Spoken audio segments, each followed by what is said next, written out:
Hello love, today we're looking at Joseph Stalin. Who was he? Was he all powerful? Was he a bloodthirsty killer with a heart of gold? Was he a gentle lover and a deadly foe? Was he a hideous beast with a sex appeal? Was he the man of steel? Let's find out today. He was born 1878 in the town of Gori, Georgia, Imperial Russia, as Joseph Jugashvili. As a child, he was much like Bob. He would beat up the other kids, give them wedgies, and shove their heads down the toilet. His father was a shoemaker and he was often away from home, but when he was home, he would beat up his wife and kid, just like Bob's dad.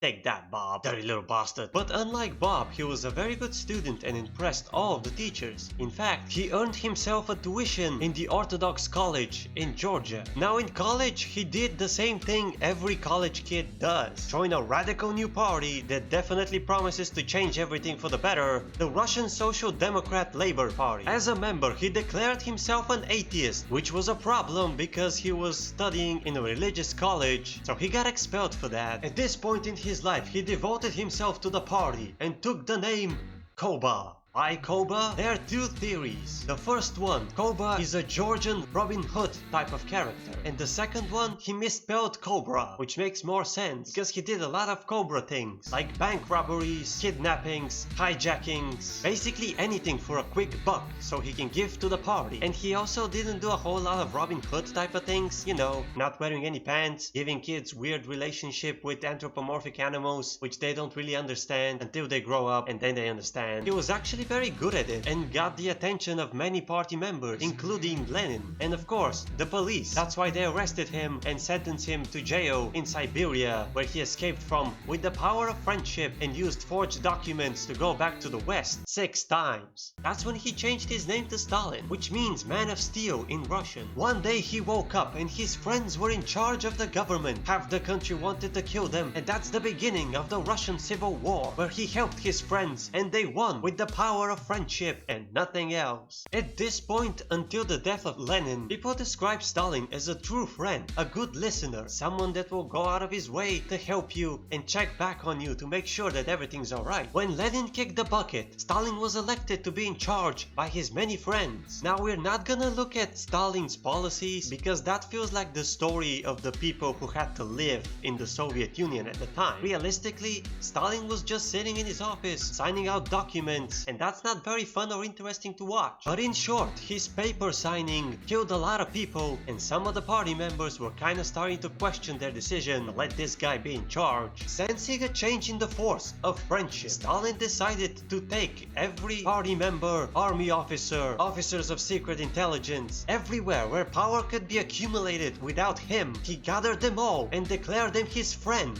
And then he shot them. He shot all of his friends. At this point in time, Germany has defeated France, and Europe was now controlled by Hitler and friends on one hand, and Stalin with no friends on the other. Why did you shoot them? That was stupid. Feeling stupid for shooting all of his friends, Stalin decided to make new friends and sent an official letter requesting for the Soviet Union to join the Axis of Friendship, you know, so he can have friends. However, Hitler attacked him, which sent Stalin into a deep depression. He locked himself away, not picking up his phone or going to work, until Stalin realized that if Hitler doesn't want to be his friend, he should probably go shoot him. That always solves the problem. As the Germans were approaching Moscow, Stalin went out with a huge military parade. In his speech, he talks about heroes from the past, historical events, and other forbidden topics such as depression, friendship, Robin Hood, Cobra, Bob. Once Germany was defeated, the Allies formed NATO, and Stalin sent an official request to join the NATO of Friendship. He received no reply, so he decided to take the mangled corpses of all the defeated Axis countries in his occupation and create some friends, thus making the Warsaw Pact. You know, that's kinda sad in an evil dictator type of way. But that doesn't matter because now Stalin was the savior of the Soviet Union, the hero who defeated the Nazis. And everyone who lived in the Soviet bloc lived happily ever after until Stalin's death in 1952. He was then in charge of the country for 3 days as a dead man because people couldn't figure out who was in charge.